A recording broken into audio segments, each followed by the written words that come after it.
ये गैर संवैधानिक गैर कानूनी काम है जो ये बैरियर लगा रखे हैं। हम इन बैरियरों से नहीं डरते हैं। हम संविधान के रक्षक हैं। हम इन बैरियर की वजह से यहां नहीं रुके हुए हैं। ध्यान से सुन लें, अमित शाह साहब भी और बाकी सब भी लोग, हम इसलिए रुके हैं क्योंकि हम देश में हम नहीं चाहते कानून व्यवस्था टूटे। इसका यह मतलब नहीं है नौकर हमारे सर पर चढ़ के नाचेंगे। हम देश के मालिक हैं, देश की जनता है। पुलिस को हमारी रक्षा करनी है, हमारा अपहरण नहीं करना है, हम पे डंडे नहीं चलाने हैं, तब जब तक हम संविधान के रास्ते पे चल के पीसफुल प्रोटेस्ट कर रहे हैं। पहली चीज मैं ये बता रहा हूं और ये सबसे बड़ी जरूरत है इस आंदोलन को आगे ले जाने की। हम वकील लोग जिम्मेदारी लेते हैं कि पुलिस आपको तंग नहीं करेगी पूरे देश में आंदोलन करने के लिए। कि वोट सिर्फ वीवीपैट का वोट होता है और कोई वोट ही नहीं होता, ये भारत देश का कानून है। तो किसी नटवर लाल ने 2014 के बाद, आप सब लोग अंदाजा लगा ले कौन नटवर लाल था वो। ये 2014 और 15 के बाद से स्कीम हुई है काले शीशे की। ये नटवर लाल वाला काम, ये अपराध 2014 और 15 के बाद जो लोग शुरू कर सकते हैं, ईवीएम द्वारा वोट करने से, वीवीपैट द्वारा वोट करने से, ये एक तरीका हमने आपको दिखाया कैसी प्लानिंग करके चोरी की। ऐसे हजारों तरीके और हैं। इसीलिए किसी भी हालत में, किसी भी कीमत पे इलेक्शन होगा तो सिर्फ पेपर बैलेट से होगा। ये फ्रॉड हम नहीं होने देंगे। ये इलेक्शन कमीशन है जिसने एक काला शीशा लगाने की साजिश की। कौन सा इलेक्शन कमीशन था वो अपराधी है। और उसकी अपराधी जो प्रोटेक्शन है ना, धारा 324 में, आर्टिकल 324 में, वो अब खत्म हो चुकी है। तैयार हो जाए वो इलेक्शन कमिश्नर जिन्होंने ये काला शीशा लगाया था फ्रॉड करने के लिए, वो तैयार हो जाए, उनके खिलाफ मुकदमा दर्ज कराया जाएगा। पहले अभी आप देख लीजिए, ऐसे हम बेवकूफ नहीं हैं।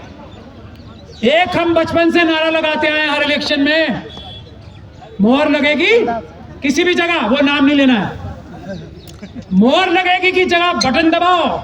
बेवकूफ है जो बटन दबाना चाहते हैं। हम तो मोहर ही लगाएंगे, मोहर लगाएंगे और पेपर बैलेट पे मोहर लगाएंगे। जो आदमी मना करता है हमारी पुराने नारे को, वो देशद्रोही है, वो आतंकवादी है, वो भारत का संविधान खत्म करके पार्लियामेंट खत्म करना चाहता। यहां मोहर लगेगी, बटन नहीं दबेगा। ध्यान से सुन ले। अब मैं प्रैक्टिकल बातों पे आता हूं। ये कोऑर्डिनेशन कमेटी के एक छोटे से मेंबर की हैसियत से, भानु जी, हम सब जितने भी लॉयर्स हैं, सबसे पहले मैं उनसे आह्वान कर रहा हूं, ये जिम्मेदारी इस आंदोलन की ढाल बनने की हम लोगों की है। और उस तरफ से हमारे ही देश के ये खाकी वाले लोग हैं, आधे मन से या पूरे मन से हम पे हमला करते हैं। हमारी वकीलों की जिम्मेदारी है किसी भी आंदोलन में जो ईवीएम के खिलाफ होगा, किसी भी आंदोलन में जो देश बचाने के हक में होगा, वकील आपकी ढाल बन के खड़े होंगे। और ये पुलिस तंत्र जो चल रहा है वो हम नहीं होने देंगे किसी हालत में। नहीं तो बिल्कुल निडर होकर बाहर आओ, पुलिस से मत डरो, पुलिस आपकी नौकर है। कल जिस तरीके से हमारा अपहरण किया गया था, हम लोगों ने सिर्फ एक बार माफ किया है। पुलिस वाले ध्यान से सुन ले, एक बार माफ किया है, वो भी भानु जी के कहने से, और डीसी कपिल साहब ने सबसे मनवाया। मैं इन लोगों से नाराज हूं और लड़ भी रहा हूं इनसे, लेकिन ये बड़े हृदय के लोग हैं और मैं इनकी इतनी इज्जत करता हूं कि मैं इनके आगे सिर झुकाने पे मजबूर हूं। एक ही बार पुलिस वाले सुन ले। कल जो हमारा अपहरण किया था ना, एफआईआर में दर्ज करा था मैंने, जामा मस्जिद वाली एफआईआर करानी है जैसे मुझे अपडेट किया था ना, तो ध्यान से सुन ले। नौकरों का काम है संविधान के हिसाब से काम करना। ये जो आपने बैरियर लगा रखे हैं ना, भानु जी ने जब ये गारंटी दे दी, ये किस लिए बैरियर लगाए यहाँ पे, अगली बार से बैरियर ना मिले हमें। ध्यान से सुन ले ये बात, ये गैर संवैधानिक गैर कानूनी काम है जो ये बैरियर लगा रखे हैं। हम इन बैरियरों से नहीं डरते हैं। हम संविधान के रक्षक हैं। हम इन बैरियर की वजह से यहां नहीं रुके हुए हैं। ध्यान से सुन ले, अमित शाह साहब भी और बाकी सब भी लोग, हम इसलिए रुके हैं क्योंकि हम देश में हम नहीं चाहते कानून व्यवस्था टूटे। इसका यह मतलब नहीं है नौकर हमारे सर पर चढ़ के नाचेंगे। हम देश के मालिक हैं, देश की जनता है। पुलिस को हमारी रक्षा करनी है, हमारा अपहरण नहीं करना है, हम पे डंडे नहीं चलाने हैं। तब जब तक हम संविधान के रास्ते पे चल के पीसफुल प्रोटेस्ट कर रहे हैं। पहली चीज मैं ये बता रहा हूं, और ये सबसे बड़ी जरूरत है इस आंदोलन को आगे ले जाने की। हम वकील लोग जिम्मेदारी लेते हैं कि पुलिस आपको तंग नहीं करेगी। पूरे देश में आंदोलन करने के लिए हम जिम्मेदारी लेते हैं। दूसरी बात, जो भी आंदोलन हो रहे हैं, ट्रांसपोर्टर्स का आंदोलन, और डीसी कपिल साहब ने अभी 8 मिनट बाकी है। आज के लिए ये कानूनी व्यवस्था गलत है, सिर्फ आज के लिए, वरना हम आपसे बैठ के डिबेट कर सकते हैं। डीसीपी साहब आप हमें कानून में व्यवस्था नहीं दिखा सकते 5 बजे खत्म करने की, लेकिन हम इज्जत करते हैं भानु जी की, हम इज्जत करते हैं देश के संविधान की। आज हमने अपना जबान दे रखा, मैं 1 मिनट में अपनी बात खत्म करूंगा। यह आंदोलन चलेगा, पेपर बैलेट के लिए चलेगा। दूसरी बात, एक 22 जनवरी की बात मैं कह के अपनी बात खत्म कर रहा हूं आधे मिनट में। 22 जनवरी को बहुत बड़ा आह्वान हुआ है, सभी लोग अपने धार्मिक स्थलों पे जाएंगे। इस धार्मिक स्थलों पे जाने के वक्त हम लोग सब ऊपर वाले से ये प्रार्थना करें, जिसको जो भी मानता है, कि हम लोग ईवीएम हटा के पेपर बैलेट से ये बैलेट से हम इलेक्शन कराएं। ऐसी सद्बुद्धि हमारे ईमानदार प्रधानमंत्री के मन में, ऐसी सद्बुद्धि हमारे इलेक्शन कमीशन के मन में डाले, ऐसी सद्बुद्धि हमारे सुप्रीम कोर्ट के जजेस के मन में डाले। ये हम चाहते हैं कि हर एक व्यक्ति 22 जनवरी को ये अपने अपने आराध्य, अपने अपने रिस्पेक्टेड, जिसको भी वो ऊपर वाला मानता है, ये प्रार्थना भी करे। और जो लोग इस प्रार्थना को नहीं सुनते, उनको इस दुनिया में भी और आने वाली दुनिया में भी सजा दे ऊपर वाला। ऐसी हम गुजारिश और रिक्वेस्ट करते हैं, सब लोग ये प्रार्थना करें। हमें पूरी उम्मीद है, पूरा भरोसा है, सारी ऑपोजिशन पार्टीज जो बीजेपी के साथ नहीं है वो हमारे साथ होंगी सूनर और लेटर। बहुत जल्दी आप लोगों को नजर भी आएगा, ऐसा कोई आप बिल्कुल ना करें, क्योंकि स्टेक होल्डर तो सबसे बड़ी जनता है, जैसा भानु जी ने बताया अभी। लेकिन ये सारी पॉलिटिकल पार्टीज भी जो बीजेपी और आरएसएस के साथ नहीं है, प्रत्यक्ष या परोक्ष रूप से, वो सभी ईवीएम के इस आंदोलन में जुड़ेंगी। और ना सिर्फ जुड़ेंगी, बल्कि उनके मन में भी जो जितनी भी भ्रांतियाँ थी कि वीवीपैट से चुनाव होना चाहिए, वो अच्छा हो जाएगा, वो अच्छा है, सब खत्म करके सिर्फ बैलेट पेपर से चुनाव करने के लिए एक आम सहमति बन रही है आप लोगों के सामने। वो भी हम प्रोग्राम जल्दी ही डिक्लेयर करेंगे, मगर अभी के लिए हम पूरी जिम्मेदारी के साथ इस बात को कह रहे हैं, भारतीय जनता पार्टी और उसके परोक्ष और प्रत्यक्ष जितने भी साथी हैं, उनको छोड़कर सभी लोग पेपर बैलेट से चुनाव की एक लामबंदी में आएंगे। और अंदर की बात भी मैं आपको बता दूं, आरएसएस के और बीजेपी के लोग भी जो मोदी जी और अमित शाह जी के कैंप में नहीं हैं, वो लोग भी दिल से इस बात को चाहते हैं कि पेपर बैलेट से चुनाव हो, वरना मोदी जी और अमित शाह जी अपनी खुद के पार्टी के लोगों को भी हरवाने के लिए ईवीएम का इस्तेमाल करेंगे। ये बात पूरी दुनिया जानती है। भानु जी, एक तरफ ईवीएम से चुनाव कराने के लिए सरकार खड़ी है, दूसरी तरफ आप इतना राष्ट्रव्यापी आंदोलन आप और आपके साथी कर रहे हैं। समय कितना बचा है? क्या आपको लगता है इतना बड़ा जन आंदोलन खड़ा हो रहा है? आप रुझान क्या है? बिल्कुल रुझान, आप देखिए, जब मैंने आपको बता दिया, संयुक्त किसान मोर्चा और केंद्रीय श्री गुरु सिंह सभा, जो इतनी बड़ी दो संस्थाएं हैं, और आप जानते हैं कि ये जितना भी आंदोलन, किसान आंदोलन चला था, वो संयुक्त किसान मोर्चा के कंधों पर था। अगर वो खुल के आपके साथ आ चुका है और उसने कह दिया कि नेशनल बॉडी में जो होगी उसमें भी हम ये प्रस्ताव आपके पास कराएंगे, और केवल यही नहीं, धीरे धीरे बहुत लोग, बहुत संगठन हमारे साथ आ रहे हैं, आप देखेंगे। और जो महमूद भाई ने कहा है, ये भी बिल्कुल सच है। आप जैसे किसान आंदोलन चला, शुरू में केवल किसान थे, लेकिन धीरे धीरे सभी पॉलिटिकल पार्टियां भी उसमें शामिल होती चली गई, उसको सपोर्ट परोक्ष और प्रत्यक्ष दोनों तरह से करती रही। इसी तरह से इसमें होगा, ये पॉलिटिकल पार्टियां निश्चित रूप से इसमें आएंगी, इसमें सपोर्ट करेंगे, परोक्ष भी करेंगे और प्रत्यक्ष भी करेंगे, सब आपकी आंखों के सामने होगा। रही समय की बात, समय बहुत है, समय की कोई कमी नहीं, समय की आप चिंता ही ना करें, वो हमें मालूम है कैसे है समय। और ये आंदोलन आप देखेंगे कि 1 महीने के अंदर अंदर कहां से कहां पहुंचेगा, ये उनकी कल्पना में नहीं है। और ये लड़ाई है, इस लड़ाई के मैदान में जिसमें दम होगा वही रुकेगा। अगर मोदी जी में दम होगा तो वो रुकेंगे, हम में दम होगा तो हम रुकेंगे। सर, किसानों का जो भारत बंद हो रहा है, इसमें भी मैं एक बात और ऐड करना चाहूँगा, बस एक बात। देश के जनता की आवाज़ हम लोग हैं, देश की जनता ईवीएम के खिलाफ है, मोदी जी, उनकी आरएसएस और उनकी जो ये जो भ्रष्टाचारी नौकरशाह हैं वो उनकी तरफ है। अब देखना सिर्फ इतनी बात है, देश की जनता जीतेगी या मोदी जी के भ्रष्टाचारी आरएसएस के लोग और उनके ये अफसर जो भ्रष्टाचारी हैं वो जीतेंगे, उनके इंडिपेंडेंट डायरेक्टर्स जीतेंगे या देश की जनता जीतेगी। उनके द्वारा नॉमिनेटेड चुनाव आयोग के मेंबर जो सुप्रीम कोर्ट के चीफ जस्टिस साहब को हटा के उन्होंने बनाए वो जीतेंगे या देश की जनता जीतेगी। ये मोदी जी की लड़ाई सीधी देश की जनता से है, हम लोग सिर्फ चेहरा हैं, ये देश की जनता से मोदी जी लड़ रहे हैं। अब देखेंगे कौन जीतेगा। एक बात और मैं बता दूं, एक तरफ मोदी है, एक तरफ मोदी है और दूसरी तरफ हम भारत के लोग। सवाल पूछा है, लीगल जवाब हम दे रहे हैं। कोई रुकावट जो आज का कानून है उसमें नहीं है पेपर बैलेट से चुनाव कराने, कोई रुकावट नहीं है, कुछ नया नहीं लाना है। ये मैं स्टेटमेंट दे रहा हूँ एज ए लॉयर।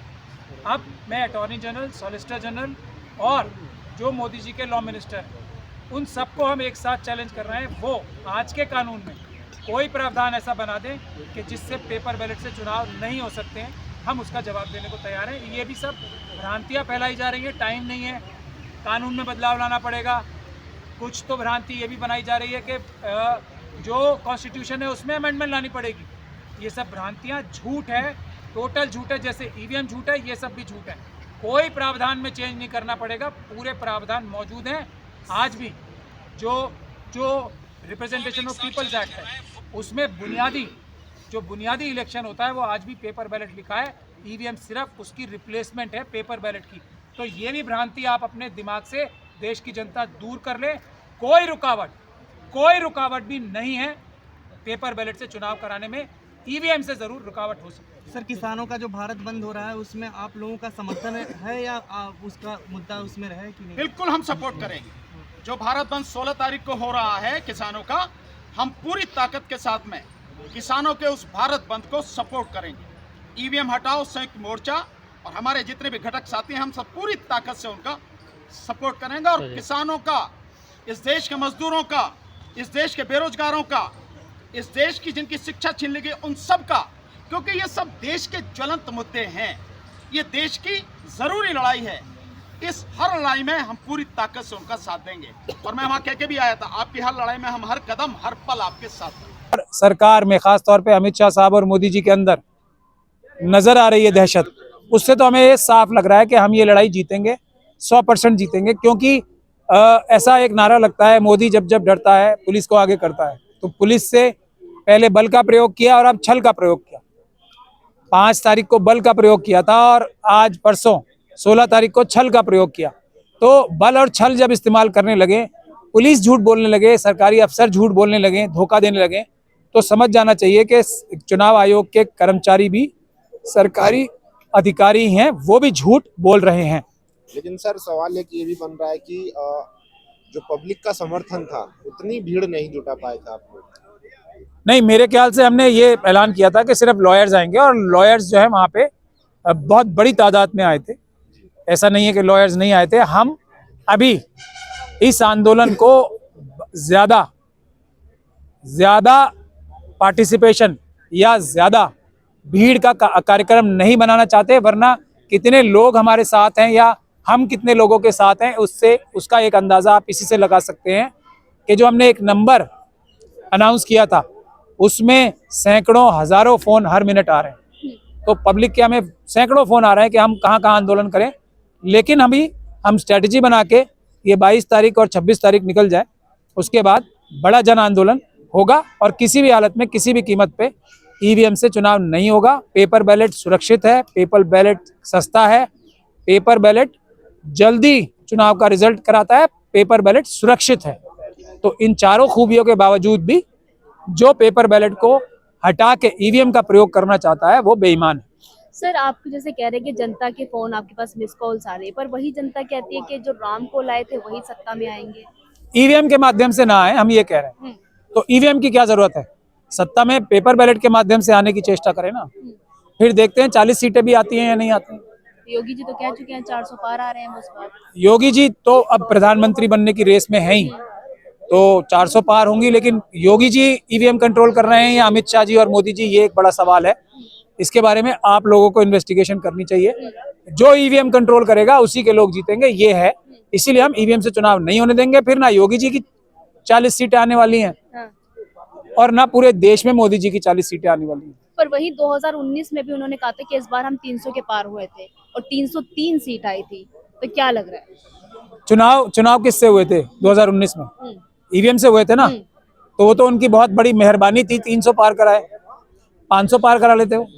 या गड़बड़ करने की जो फॉर्मूला है उनका 20 से 25% तक है अभी, जो मेरी भी जानकारी आई है कि 20 से 25% वोट गड़बड़ करते हैं, तो 300 हो सकता है, इसलिए बोला हो। अभी कुछ मशीनों में इम्प्रूवमेंट किया हो तो 400 का चक्कर हो, लेकिन वोट इनको 40 के भी नहीं मिलेंगे, ये बात तय है। पेपर बैलेट से इसीलिए चुनाव नहीं कराना चाहते। लेकिन सर लोकतंत्र में इतनी गंभीर लड़ाई है, आरोप लग रहा है जैसे आप लोग लगा रहे हैं कि वोटों की चोरी हो रही है, मैनिपुलेशन हो रहा है। ऐसे में ना तो इलेक्शन कमीशन उतना गंभीर दिख रहा है और ना ही सुप्रीम कोर्ट भी हो सकता है, अगर चाहे तो सुमोटो लेके इस पर कर सकता है। हालांकि अगर कोई पिटीशन भी डालता है तो उस पर भी फटकार लगा दी जाती है। हमने देखा था पिछली बार जो है फाइन तक लगा दिया गया था। तो ऐसे में कैसे होगा? देखिए, देश की जनता इस देश की सबसे बड़ी अदालत है। 4 सुप्रीम कोर्ट के सिटिंग जजेस ने प्रेस कॉन्फ्रेंस करके ये बोला था कि जनता आए और हम लोगों के ऊपर दबाव है, हमें बचाए। उसके बाद भी आपको कोई सबूत चाहिए? तो सीधी सीधी बात यह है, अभी जो जजेस बहुत सारे रिटायर होते हैं वो बोलते हैं कि जनता को अपोजिशन का रोल निभाना चाहिए, सुप्रीम कोर्ट अपोजिशन का रोल नहीं निभा सकती।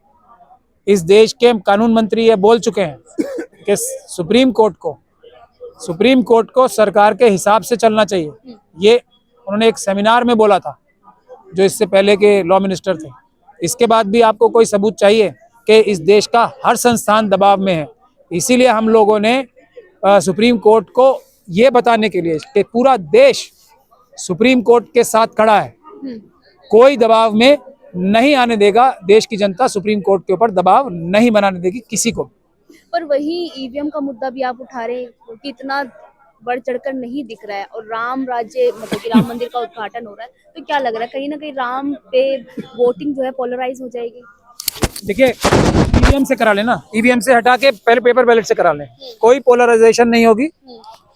जो धार्मिक मुद्दा है, लोगों को धर्म में जो आस्था है वो वोट से अलग है।